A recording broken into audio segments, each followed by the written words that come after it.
Don't enter JAMB all without watching this video.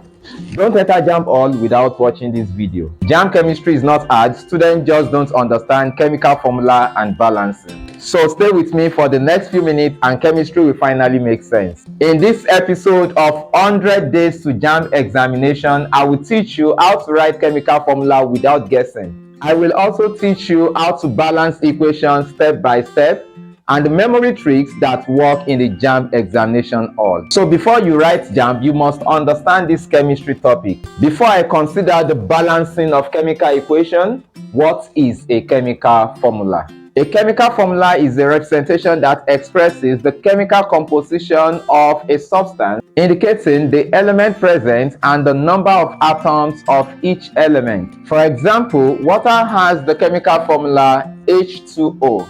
So we have for water, the chemical formula is H2O. Can we determine the element present? The element present in water include hydrogen and oxygen. The number of atoms of hydrogen in water molecule is 2 atoms of hydrogen, while the number of atoms of oxygen in water molecule is 1 atom of oxygen. So the elements present in water are hydrogen and oxygen atoms, while the number of atoms of hydrogen is 2 and the number of atoms of oxygen is 1. Make sense? Note that if no atom is written as subscript, like we have in the case of oxygen right here, it means 1. Okay? So if you have no subscript for an atom, it implies that the subscript is equal to what? 1. Can we consider the molecular formula of sulfuric acid, also known as tetraoxosulfate 6 acid? We have it as H2SO4. In H2SO4, we have hydrogen atom, sulfur atom, and oxygen atom. Okay? Now, can we determine the number of atoms of hydrogen in H2SO4? We have 2 atoms of hydrogen. How many atoms of sulfur do we have in this compound? We have 1 atom of sulfur because it has no subscript, okay? And how many atoms of oxygen do we have in the compound? That's right, we have 4 atoms of oxygen. Make sense? Can you try this to check your knowledge on identification of number of atoms in a given compound? We have K2, Cr2O7, and PbSO4.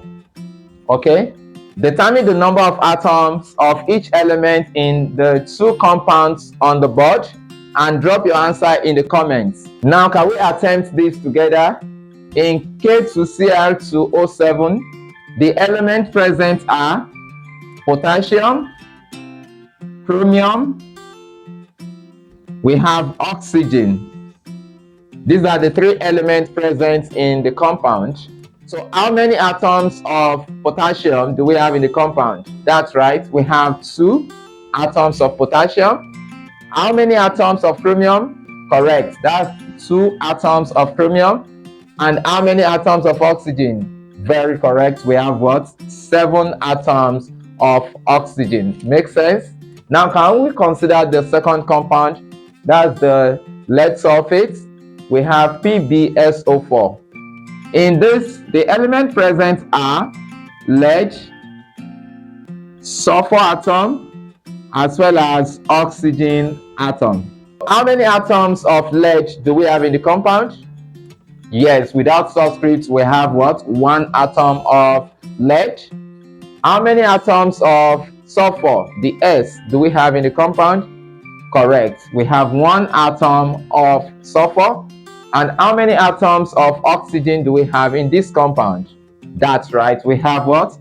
4 atoms of oxygen. Make sense? How do we write the chemical formula of compounds? When writing the chemical formula of compounds, JAMB expects you to use the Criss-Cross method. For example, what compound is formed between calcium and chlorine?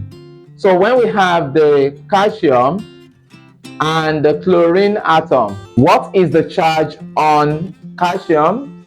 We have 2+ because calcium is found in group 2 of the periodic table, while the chlorine has a -1 charge. Okay, so the next thing we need to do is to cross the charge or the valency. When we cross the valency, the formula becomes correct. Okay, can we attempt that? We have calcium with the valency of 2 and the chlorine has the valency of 1.